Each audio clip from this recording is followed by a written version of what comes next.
Salut la team, donc on démarre cette nouvelle vidéo avec Sam Sulek qui va tenter de décrocher sa carte pro, même si je sais, car beaucoup d'entre vous ont parlé d'athlètes plus jeunes, voire du même âge ou légèrement plus vieux, afficher des physiques plus impressionnants à tous les niveaux, mais malheureusement ils n'ont pas l'attention qu'ils méritent. Donc personnellement, je pense que Sam affichera un physique quasiment identique hormis la condition. S'il prend en compte les commentaires des juges, et ça c'est une chose qui peut être améliorée en 15 jours, mais le niveau de cette compétition ne sera pas vraiment du même niveau, ce qui est tout à fait logique. Et pour exemple, cet athlète qui sera, d'après les dernières infos, le principal adversaire de Sam, donc William est plus longiligne, donc une ligne plus esthétique, physique est plutôt équilibré de face, mais le bas de son physique manque d'épaisseur, de profil et de dos. Par contre, au niveau conditions, dureté, qualité musculaire, on est justement d'un niveau supérieur, mais William doit être justement un peu plus âgé que Sam, même si ce n'est pas toujours lié, mais très souvent, donc c'est un bel athlète. Mais encore une fois, le niveau ne sera pas extrêmement élevé et nous sommes justement très loin des jeunes pépites du body qui sont passés d'amateur à pro sans réel débat.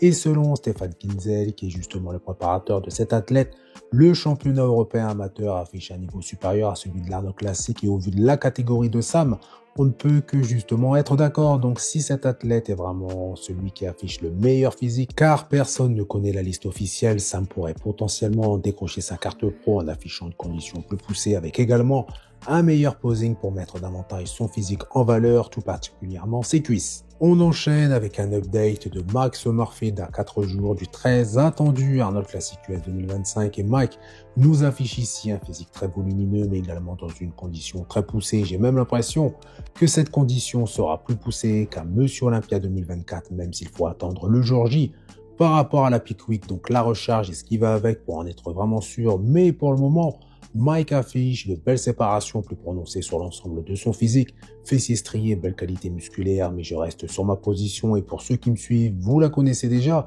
mais je vais me répéter pour les nouveaux arrivés. Donc Mike est un très bel athlète avec une superbe ligne, mais de mon point de vue, ce n'est pas un athlète classique et je ne dis pas ça par rapport à sa taille, car pour exemple, Terence Ruffin, qui est mon athlète favori dans cette catégorie, est plus petit que Mike, et pourtant il affiche un physique qui colle parfaitement à la catégorie, et je pourrais même parler de Wesley. Bien évidemment, les goûts et les couleurs, ça ne se discute pas, et peut-être que certains d'entre vous sont justement entre guillemets fans de ce genre de physique, et au vu des updates des athlètes présents à cette compétition, le niveau sera très relevé, et je pense tout particulièrement à Wesley, Michael Logan José, également Baki, et sans oublier Matt Gregou que nous verrons justement après. Donc personnellement, je ne serais pas surpris que le vainqueur ou même le classement final soit différent de celui justement à Monsieur Olympia et je suis assez impatient de voir le résultat final en sachant que si Mike remporte cette compétition, il sera opposé dans quelques semaines à Terence Ruffin lors du Pittsburgh Pro et je pense que ce duel sera assez déterminant pour connaître le potentiel futur Monsieur Olympia 2025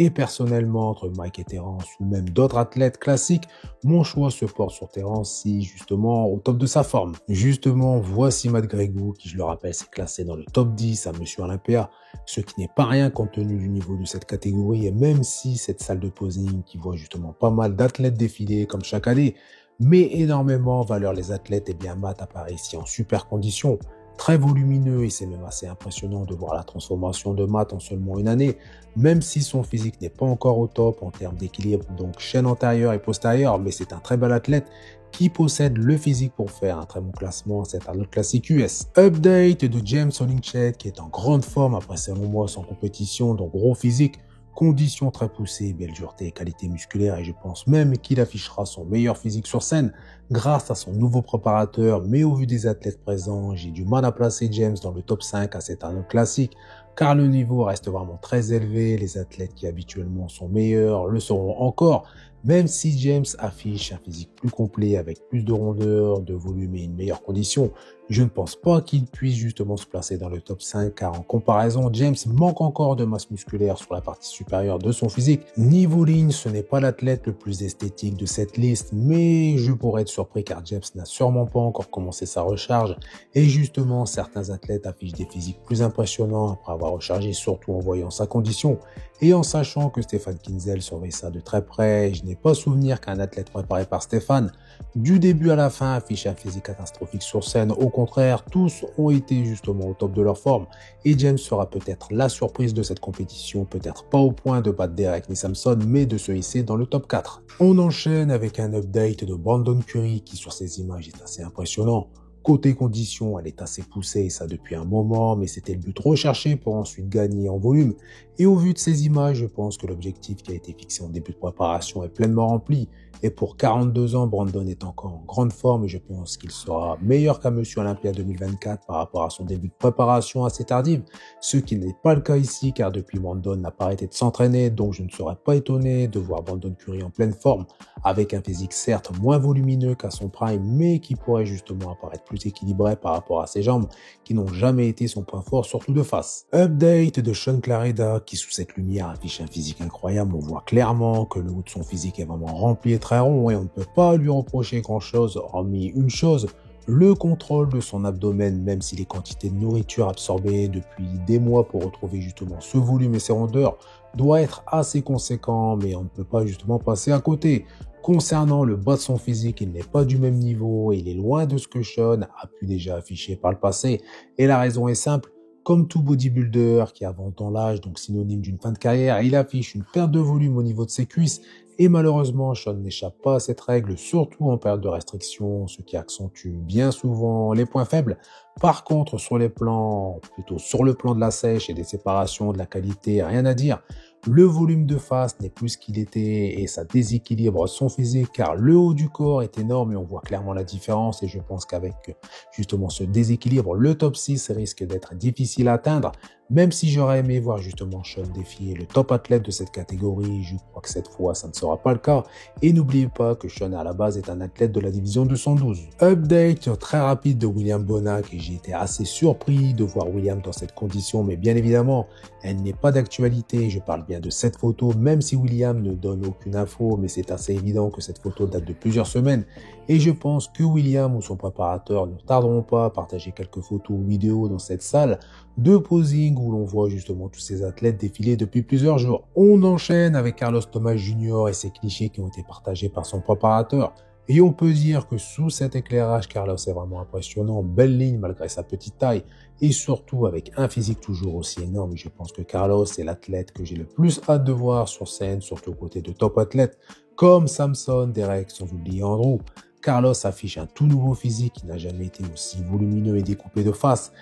Mais reste à voir son physique de dos, car depuis de très longs mois, à travers ses posts ou ses vidéos sur ses différents réseaux, rien n'est dévoilé. Dans tous les cas, il va falloir attendre le jour J pour voir justement sa chaîne postérieure, mais de face, sur ces différentes images, on peut justement que être impressionné. Ligne condition, même s'il manque encore de séparation, c'est déjà beaucoup mieux. Et à voir, même si je me répète, si sa chaîne postérieure sera au mieux dans la même condition, voire plus poussier, donc fessier strié, isco découpé, bas du dos découpé, bref, vous m'avez compris. Il faut voir également si Carlos sera aussi esthétique sur les différentes poses imposées, voire son rendu sur scène aux côtés des autres athlètes, car seul on peut être justement le meilleur, mais à côté de top athlètes, ce n'est pas justement la même histoire. Et on finit avec Michael Daboul, donc athlète classique physique qui logiquement sera dans le top 3 si pas de surprise, notamment avec la forme fantastique de Matt Gregor ou encore de José Manuel, mais Michael semble ici au top de sa forme avec un physique qui semble plus volumineux qu'à Monsieur Olympia 2024 tout en affichant sa condition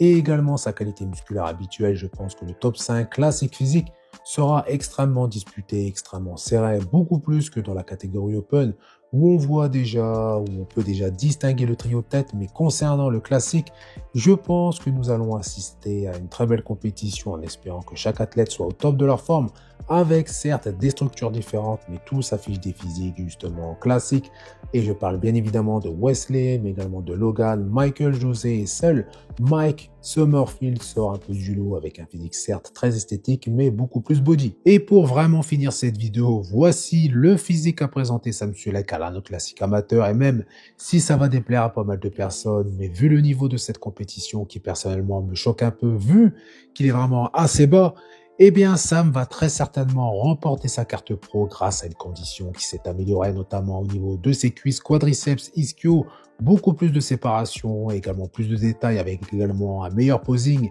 Et c'est évident que Sam a eu l'aide justement de personnes aguerries pour mettre en valeur son physique. Donc admettons que Sam décroche sa carte pro. Personnellement, j'ai déjà donné mon avis par rapport à une potentielle carrière dans le body pro, mais j'aimerais justement avoir le vôtre en commentaire, donc n'hésitez pas à me donner votre avis.